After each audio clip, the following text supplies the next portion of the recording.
Brigadier General, the 1980 intervention in Vanuatu was a pivotal moment for Papua New Guinea's regional role. Yes. Can you take us back to that operation? What were the challenges and how did you and your men navigate them? Yeah.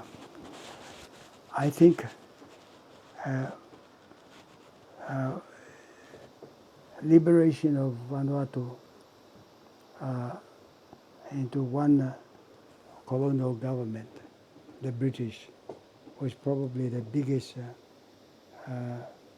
military assignment that Defence Force underwent. With Vanuatu, uh, Sir Julius Chan was the Prime Minister at the time, and he understood everything that Defence Force wanted, and he gave us all that we wanted. For instance, when you go into actions like Vanuatu or Bougainville, you have to give the total support to the military. Let military fight their battles in the way they think fit. Bougainville did not, were not given the support that the government wanted.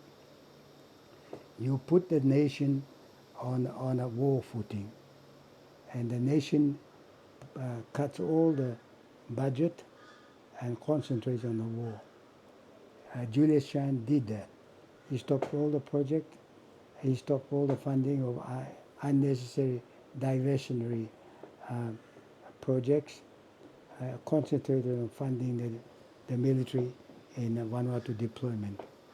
And I think Vanuatu was successful simply because of good intelligence, uh, proper training, proper and appropriate training for the task, and also the quality of the troops that were deployed in Vanuatu. We only, every night, we conducted night shooting. We decided that we would be not many in Vanuatu, so we had to, if we were overrun by the rebels, we would fight in the night. So we trained for the night shooting and the night fighting. And uh, accepted the Israeli doctrine of, of, uh, of offensive by the officers. Officers have to go first. This was the first assignment, and that the officers had to be indoctrinated.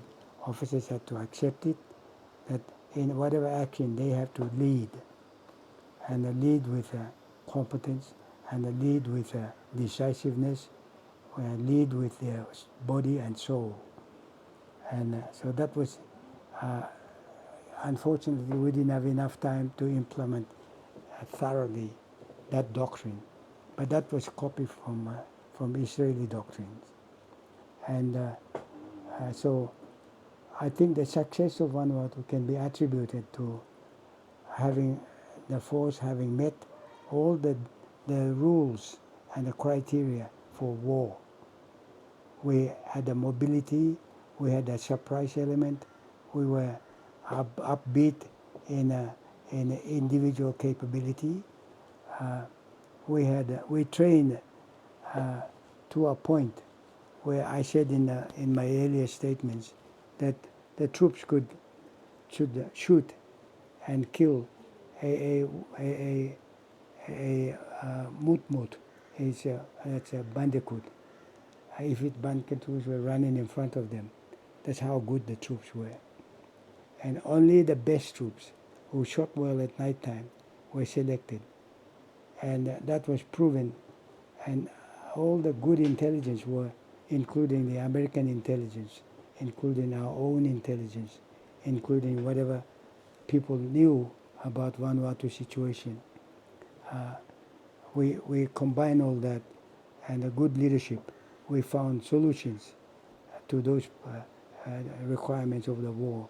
And we went in and a quick and a professional execution of the orders and instructions. We were able to stop that very quickly. The message we sent was as part of the intelligence warfare, was that we are coming to your at your invitation of your government. So if any lives to be lost, uh, they have to be on your side, not on our side, because Julius Chan gave us a order and instructions not to bring any dead bodies back to Jackson's airport because that would end his political career. So we were happy to engage in a more upbeat offensive operation. So that was one of the things that made us successful. And we made minor changes, like if a soldier was alone on a sentry job, watching a vulnerable point, he had to have a submachine gun as his weapon, so he can deal with the number of people that come and attack the vulnerable point. So, and also we decided to fight at night, which helped us to defeat the French citizens who organized themselves into rebel forces to attack us. So in that scale, in that scope, our troops were guarding the water supply, guarding the electricity supply, and they at night time they were attacked. And night time we had prepared for that night operations, so it was according to our plan that the enemy was attacking at night time, in which we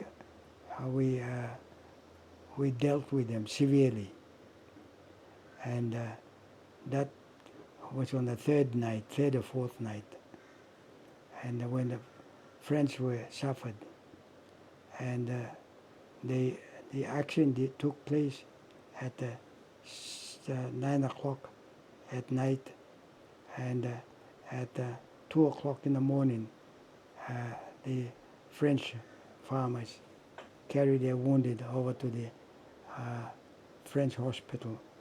It was a dual system. French had their own education system, British had their own education system, and the health services were different. Two services running together. So when they went to French hospital, we questioned them first before we allowed them to be treated for their wounds and so on. And they admitted that they were the ones who attacked the troops, guarding the water and the electricity at night time, and they got the wrong end of the action, because they were demolished, and one of them was carrying a torch, and in panic he didn't switch the torch off, so they shot him in the arm. They broke his left hand, and he was wounded. So the next day they rang the French headquarters and told them that they were surrendering, because it was like the fight demonstrated like it was our soldiers were like Cassius Clay, and they were like amateurs walking into a boxing ring. They said they sent a clear message saying it is like boxing ring. They are like Cassius Clay, and we are like ordinary boxers, not prepared for it. So, and the next day, the big airplanes from French came and picked up their families, and they left. It was afterwards that all we had to do. After that, we told Jimmy Stevens that the fight was over, but he still sent his son to continue the attack. So that was when his son, Eddie Stevens, was killed. They put a banana blockage, banana trunks blockage on the road by the special forces. And when he jumped up when he didn't stop, but he jumped the blockage. That's when Lieutenant Lieutenant Don Bowie from Oro Province, put the anti-tank grenade into the rifle and destroyed killed destroyed the tractor, the four by four open bag that they were traveling and firing at our people, our other special forces. From then, I think the leader of the party of their team, Jimmy Stevens, must have been sadly affected by it. And when his son died on that afternoon, he gave up. He said he's surrendering. He can't beat Papua New Guinea. So that's how he surrendered. But just to demonstrate the force that was deployed, there's two infantry companies, 120 men each. So that's a 440 manpower. We deployed one DC-3 and one West Wing jet. West Wing jet is almost crawling on his belly. It was good for the wounded to be carried on to the medical evacuation. On that operation, during the Vanuatu operation, nobody got killed. Only Private Kokolo from West New Britain suffered a bullet wound on his leg. He was on the ship, being deployed by Dengi to investigate the group of people that held the United Nations surrender flag. And he was going over by Dengi to see them. And when they got near the shore, they opened fire on them. And the naval guns from there strafed to open fire on them and clean up the shoreline for them to recover the dinghy and treat Private Kokolo from West New Britain his medical, give him his medical treatment. So I think if somebody can analyze why it succeeded, it was very careful professional training, and the intelligence and leadership was correct, was there, and assessment we made, assumptions we made were true, and that's how we succeeded. And then we said if we, it's like a snake. If you cut the leaders, you concentrate on the leaders.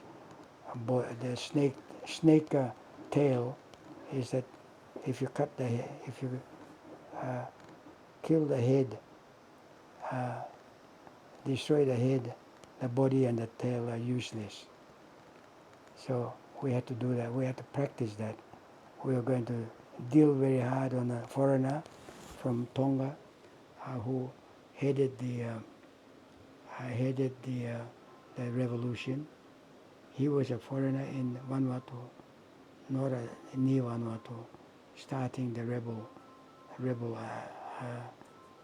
incident, and he was well organized. He had radio stations in every island, providing propaganda and so on. And the Pacific was inundated with the news of the breakaway.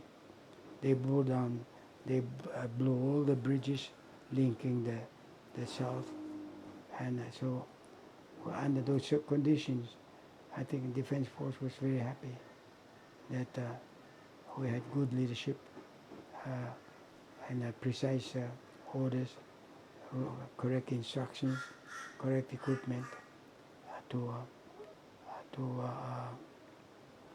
deal with the problem, and the correct political cover as Sir Julius provided. He fought very hard. Yeah. Can you tell us about the preparations for Vanuatu? Sorry? Can you tell us about the preparations for Vanuatu? How did your mom prepare Yes. for Vanuatu, and Yes, how did the orders come? yes. As a first of all, I established the operational base at Port Vila, and that was in charge of the one of our very naturalized Australian colonels, Colonel Ian Glanville. He was there. I sent him first to let the enemy know that we have Australians fighting in our group, and we're not just a cowboys. So we sent him down there first to establish the base, and he established the base at the agricultural station on the Port Vila, up on the hill, so we could see the airport and we could see the surrounding seas.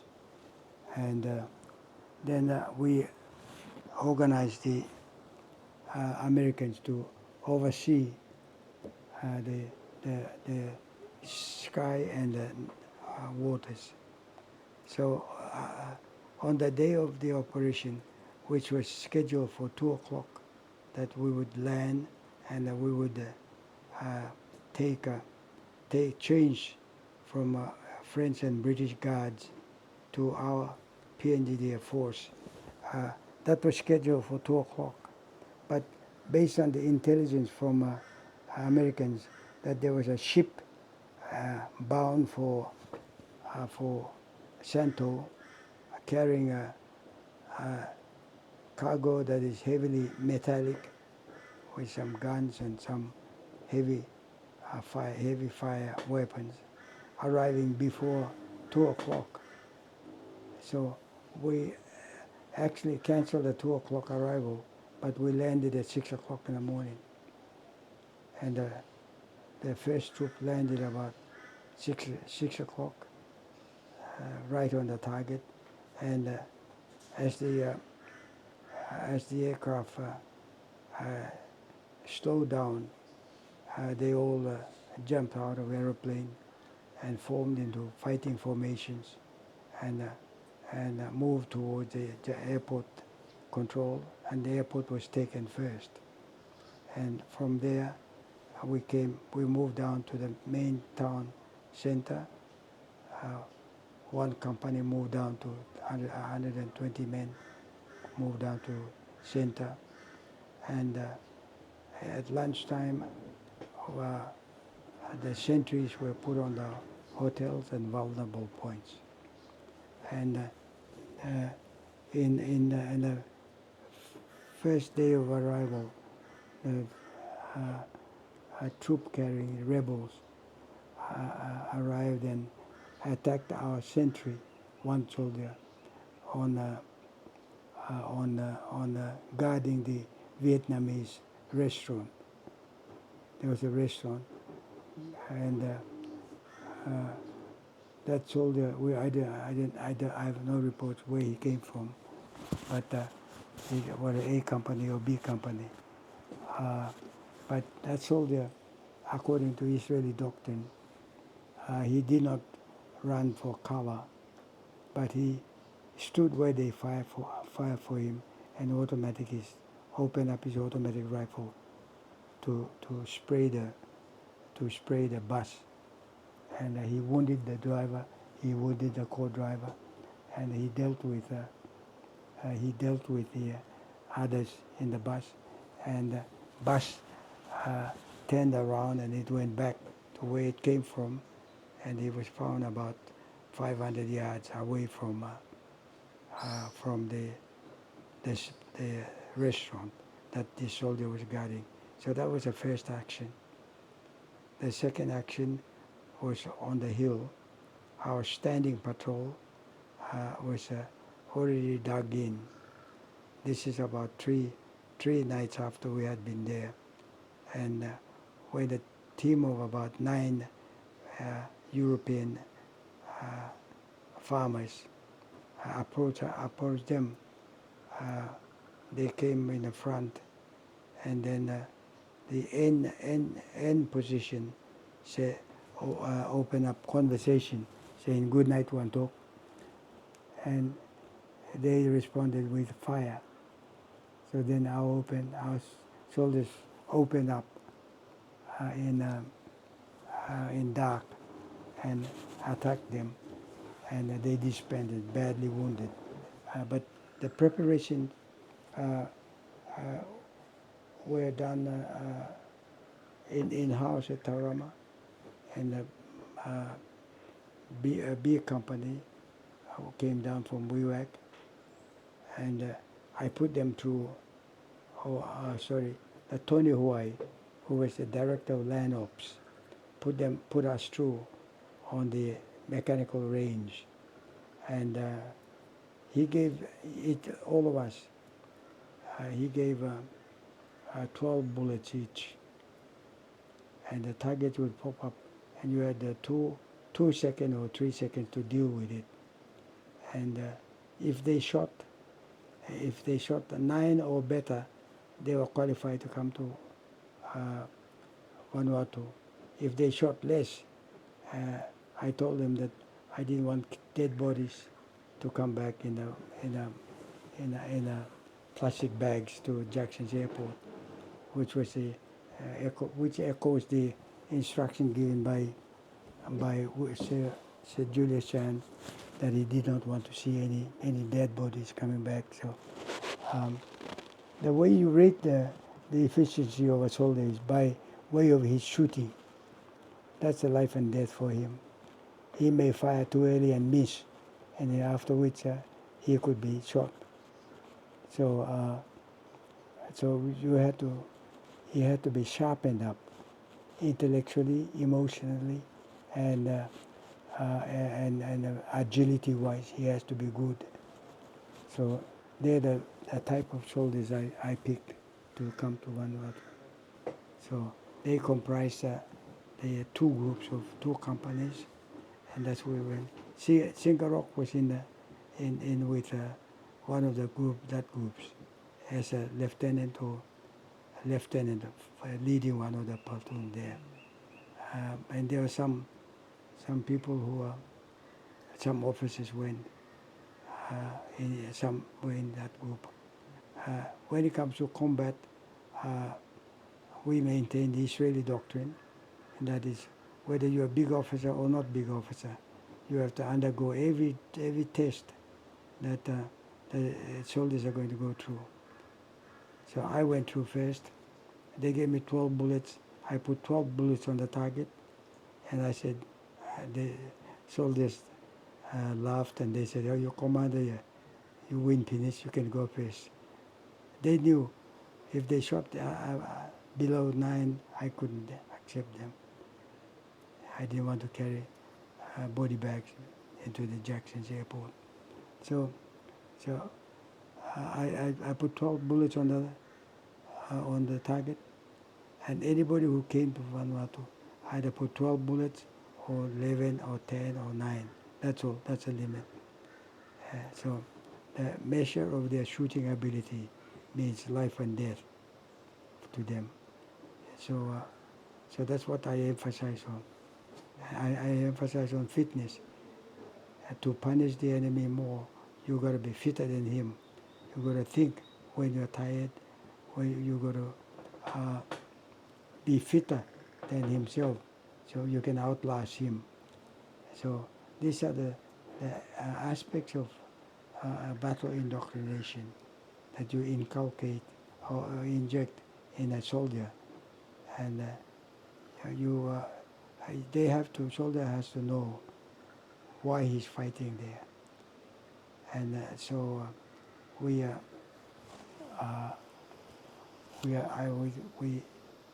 silently we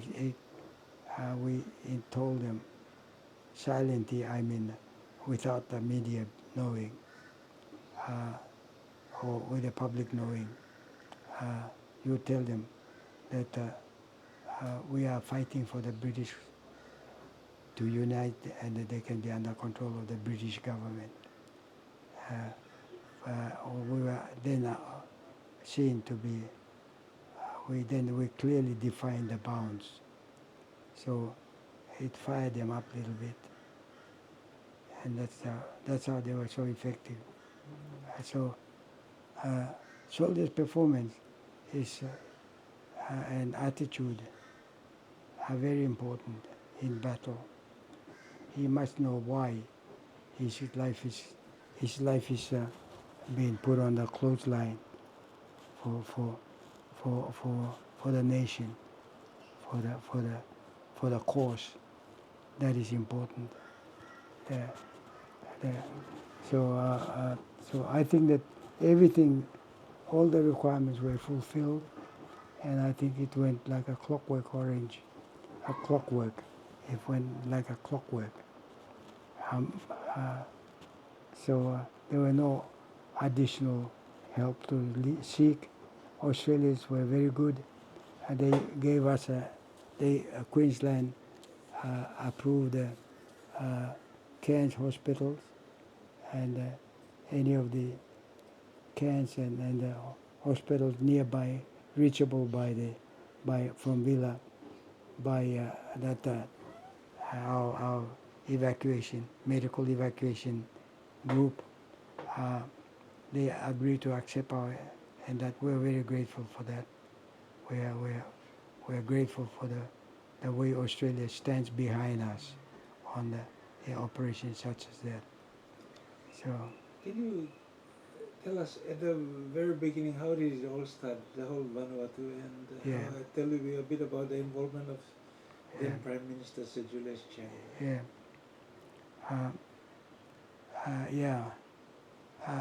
It almost, I nearly didn't want to go to British, to the Kiribati. They were holding the South Pacific Conference at Kiribati. And there were two aeroplanes standing by at the Jackson's airport. One was 707 going to Japan, and the other was a twin Fokker Friendship carrying the Julius's team to Kiribati to attend the Choga meeting. And we and the loadmaster in Jackson's airport saw Julius's name on the bag, and in the typical Papua New Guinea way of thinking, oh, he's a big man, he must go on a big aeroplane. So he put his cargo on the big aeroplane that was going to Japan, but the Fokker Friendship that was going to Kiribati went without Julius's equipment. And when he got to Kiribati, he had no clothes to wear. So he sent a message with Jacob Talia, and member for Samarai Murua. He was a big man in the PPP party ranking, and Warren Dutton from Western Province. He sent them to my house on Saturday morning. That was the first time I heard about going to Kiribati. That was Saturday morning. So when Jacob Lemeke told me, he was a bit rough, and when I came out to meet them, Jacob Lemeke said, promise I want you to carry his bag to Kiribati. And I didn't ask for anything, but when he said that, I objected. I said, no, I'm not his bag carrier. I have to. He's got a lot of officers there who can carry his bag over to Kiribati. That was because I did not want me to be treated like a bag carrier for Prime Minister. And in those days, there was a lot of fight between in the control of the defense force. So we used to resist anything political. And I said, well, he's got plenty of staff officers. They can carry, one of them can carry it over. But when I thought deeply, maybe he has arrived at Kiribati. And the news of the Santo breaking away was covering the Pacific like nobody's business. Australian papers and Papua New Guinea papers was every day was deafening. And so I said, maybe he wants to seek my advice. So I said, in the end, I said, okay, when Warren Dutton explained to me properly why I was going there, I said, okay, I'll come.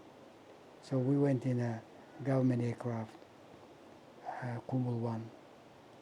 And first night we spent at the Solomons, and the next day we arrived at Kiribati about 4 or 5 o'clock in the afternoon.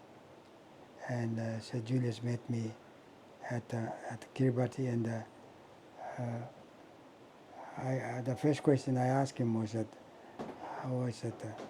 Prime Minister, why did you ask for me? That's the first question I asked. And he said, I'll explain to you in the car. So we got in the same car. We came back to the only hotel there at the Kiribati, and it was a room number 4, I think it was. All the Australians and New Zealand were sleeping in their warships. They brought their warships, and they were sleeping in the warships where, so they were not there. So they, but the Vanuatu was there at the hotel, and we were there. So the appointments were made for 2 o'clock in the afternoon, at night, so that Australians did not know what was the topic they were going to discuss with us, or New Zealanders did not know. So, we got there, and I got there, and they said, "Oh, we're not required until 2 a.m. in the morning, in which we'll talk with Walter Linney and his officers." They were Barack Chopper, his chief administrator, was there, and when we met, they mentioned that they came to ask if PNG could intervene in the Vanuatu affair, and I said, Julius said, okay, what about Australians and New Zealanders? I said, they don't want to come. At that time, it could have quite easily sparked a war between Australia, England and France, because you remember that in the Falklands exercise, there's a war, and there was nothing in Falkland. There's only rock places there, and there's nothing there. But Britain and Argentina went to war over that. So they could have. This one was more important. The two forces, Francophones and Anglophones, having so it was fit for England and France to go to war for. But at that same time, the discussions were going on the Union of Europe. So French and British agreed not to create problems over that. So when they told us to help Julius tell them positive answer, he said, yes, we'll come and help you. Australia, New Zealand, Fiji, I don't know what reason Fiji said no, but they all declined. And So that's why they asked for us to go across to Kiribati. So we agreed that we're going to investigate. So Prime Minister Julius said, okay, you leave 6 o'clock in the morning on Kumul 1 aircraft and you go down to Port Vila, drop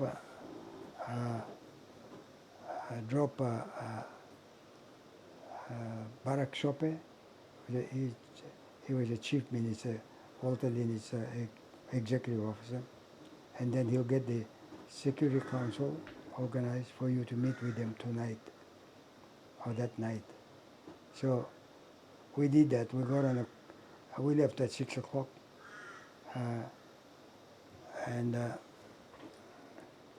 we left for Port Vila, and we arrived there around about 11 or. But unfortunately for us, the French air controller was on control. So when they identified our aircraft coming from PG registration, they said no, they refused to let us land at Port Vila. So from there,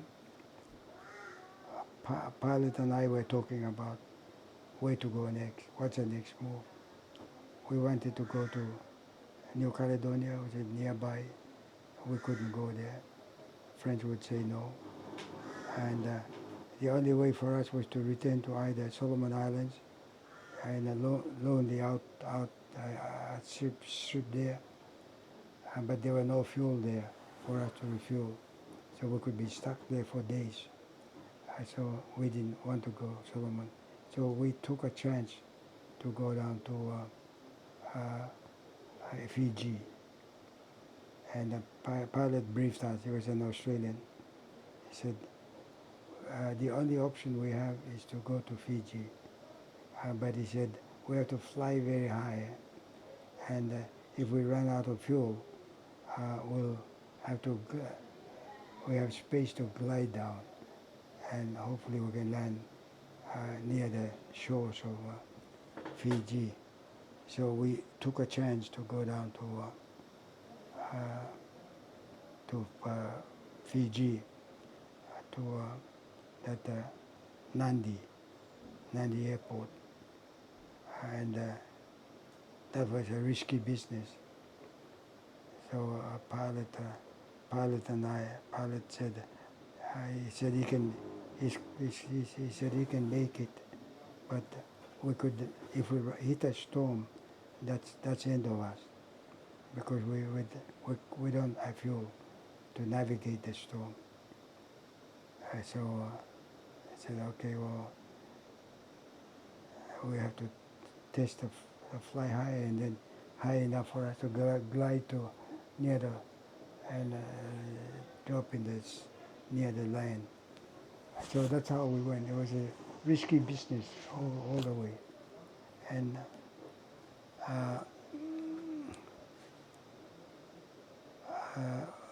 so we went to Port. We arrived at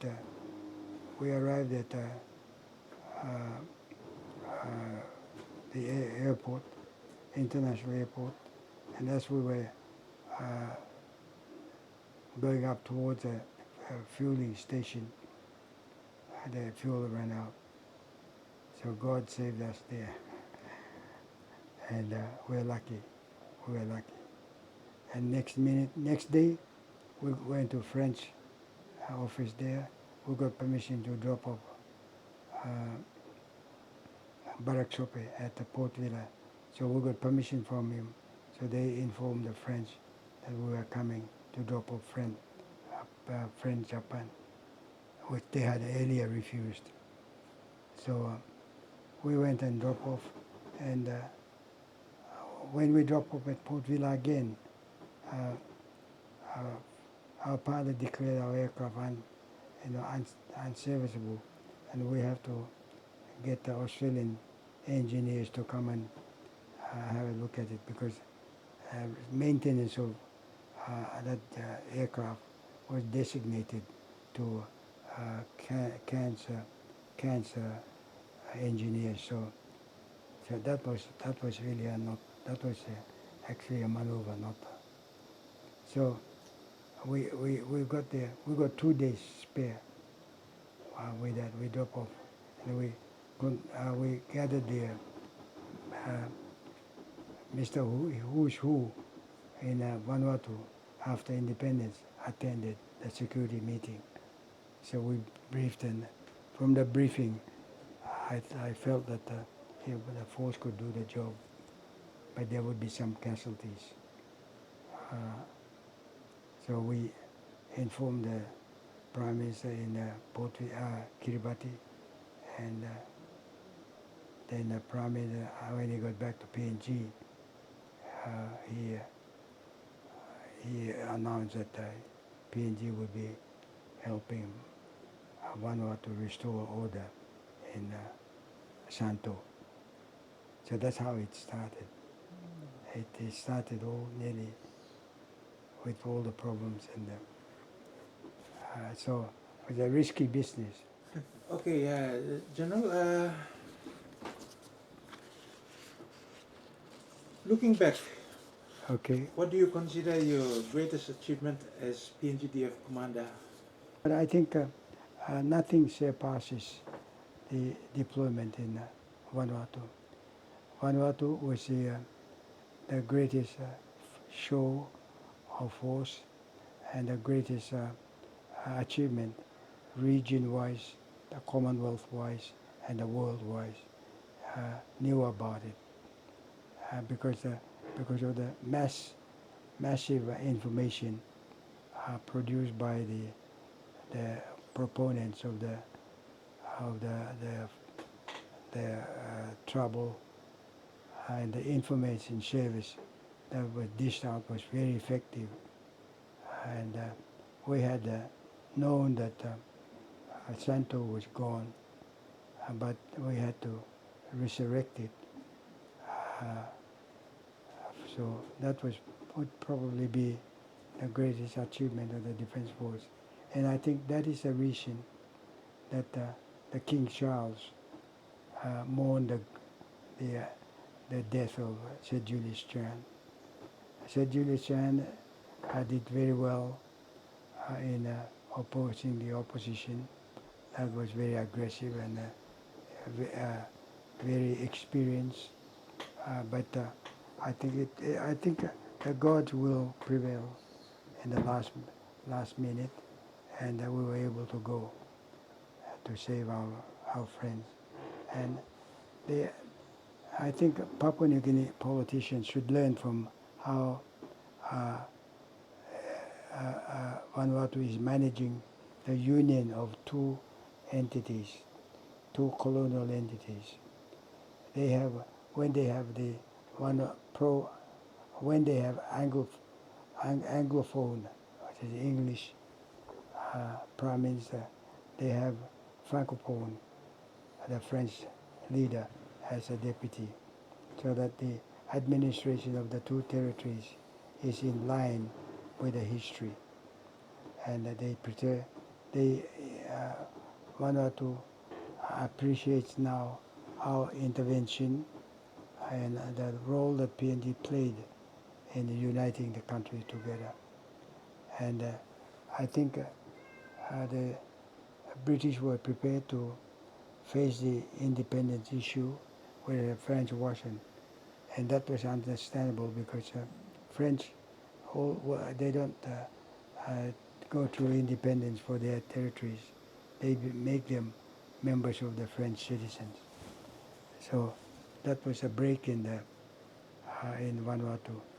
It was New Hebrides before, administered by two authorities as condominium, and the two colonial powers did whatever they want to look after their side of the people. And North Santo was predominantly French, and the Port Vila, was predominantly English. And it was really, on the surface, it seemed to be a fight between England and the French, but it was really orchestrated by uh, third element, a Tongan citizen who had lived in Vanuatu, who knew British for a long time and became a citizen. And he was the one, Jimmy Stevens, was the one who actually instigated the problem, together with the French farmers who didn't want to relinquish their authority and their possessions in French territory. So they joined together to challenge the status quo, but we were quick to put it down to put down the referendum, and we provided a shock treatment that actually paved the way for the acceptance of the territory as one territory. Yeah. So I think General, you didn't actually tell me about the number of troops, PNG troops that went to Vanuatu, and how were they transported to Vanuatu? how they perform, or How were they transported? How did we transport them to Vanuatu, from PNG to Vanuatu? yeah, we use How many altogether? Yes. There's almost 700 troops at the end, supporters and service people. And if the war, if the trouble prolonged, we were there. We're going to stay there for a long time. So we had to bring in the engineers as well, the cooks and other supporting services we have. We had to go there. We went there by Air New Guinea flight, and we went there under during the independence celebrations, and we transported all our equipment on independence. September The 16, 1980. 1980s, yes, under the pretense of going for the Independence Day celebrations for them. That was when we loaded up all our equipment, guns, and they were there during independence in case the trouble broke out during independence. All we had to do was put the troops on the Air New Guinea flight to fly them to Villa, and the guns were there in situ, so we could just pick up the guns and start defending Port Vila. So first of all, that was a contingency plan. If during independence the trouble broke out, so we went there first, and we transported all our equipment on that independence. We expected some trouble on independence, so in contingency only. So the independence, during independence, they were also prepared. But on the actual operations, we sent a force to establish the base at Port Vila under Colonel Ian Glanville. It was a deliberate operation. It was patrol boats and Papua New Guinea Defence Force DC-3s troops. They carried our own people over to Port Vila. They had to refuel on the way and go straight to on DC-3s. So Air New Guinea jet carried the main troops. Yeah, Air New Guinea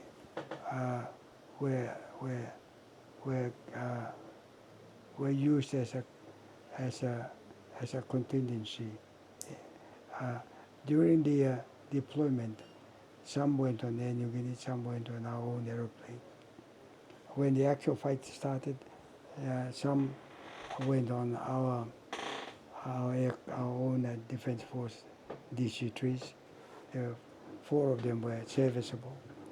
And, 4 DC-3s at the time? Serviceable, yeah. So we used those. But for emergency and a standby. We had Air New Guinea would be on, were on standby. So there were two sets of operations. One is the actual operation, and the other was the independence celebrations. On the independence celebrations, we used our own aircraft. This is after the fighting, but we had to send people there in case there's a trouble. So after we quietened the situation, then they declared independence. So on that day,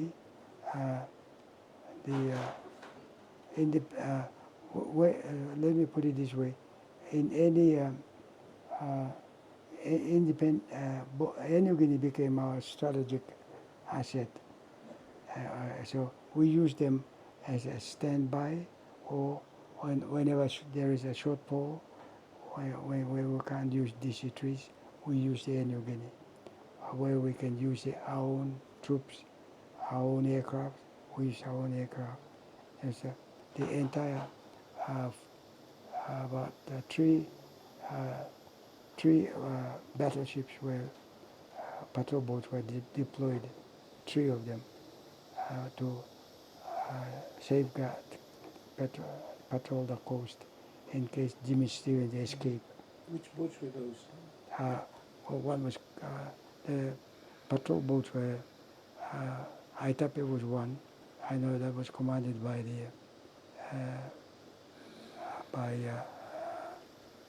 the boss himself, Maniana, Commodore Maniana, and the other was commanded by Peter Ilau, and the other were commanded by other. And then there were two heavy landing crafts, which were also carrying our cargo, ammunition and weapon to Port Vila. So we had flexibility built in in the planning, so that we used Air New Guinea when we were short, and when we had to use our own aircraft, we used our own aircraft. But the difference is that Air New Guinea is faster. So where the faster arrival was a problem, we would use Air New Guinea. And that's the way that's the way we planned it. So we would use Air New Guinea logistics. And in the medical evacuation, we use a Israeli jet, West Wing, which was very short wing, short legs, so that when it's coming to you, it's almost like crawling on the belly. And the side window, you can open it up, so you can carry the wounded person gently and put him on the stretcher inside the aircraft. So that way, every little thing was taken care of. If we got, and even we don't normally use. We don't normally use the anti-tank grenades on the land cruisers, but we carried. That was all we had. We didn't have any anti-tank weapons, so we used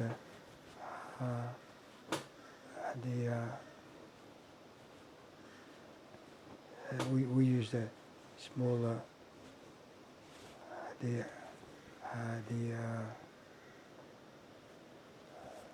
it's an anti-tank weapon to shoot down the land cruiser that Eddie Stevens was traveling. And once we got rid of Eddie Stevens, it affected Jimmy Stevens.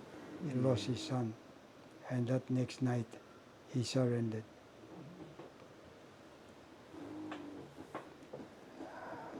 It's amazing history, yes. after the rebellion was put down, and what happened to all the PNGDF soldiers after that? Yeah. Mm. What happened then? Raka. After the rebellion on Vanuatu, after the PNGDF put it down, Yes. what Okay. happened to all the soldiers? All the. All the PNGDF soldiers, they came back home? Yeah, they came back home. Only one got injury, Private Kokolo. They all came back home. And then there was a big march, big parade over the Port Moresby. If it had not been Julius Chan in power at that time, we would not have gone.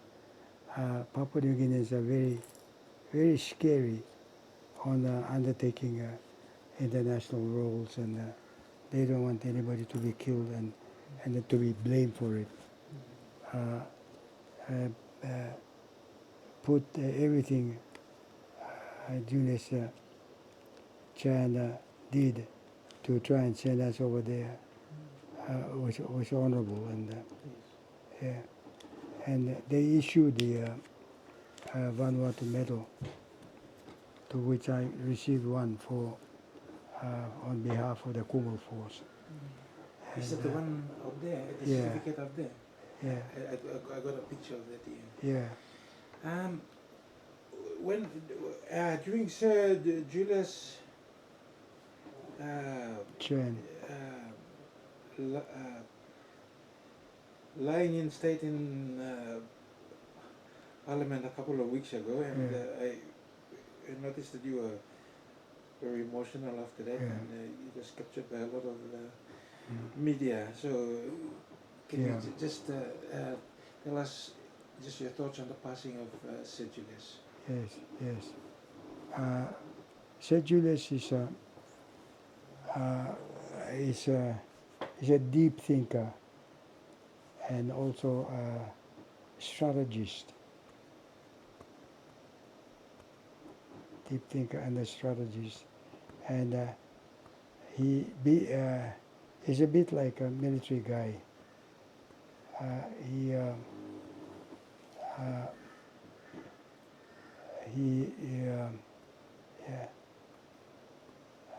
Go ahead, talk. Yeah, he's like a military guy, I'm just thinking of and he's a logical thinker, and also articulate in what he wants to say, but his mind is very, very rich, very, very logical. He's a deep thinker, and he does not pass over issues very easily.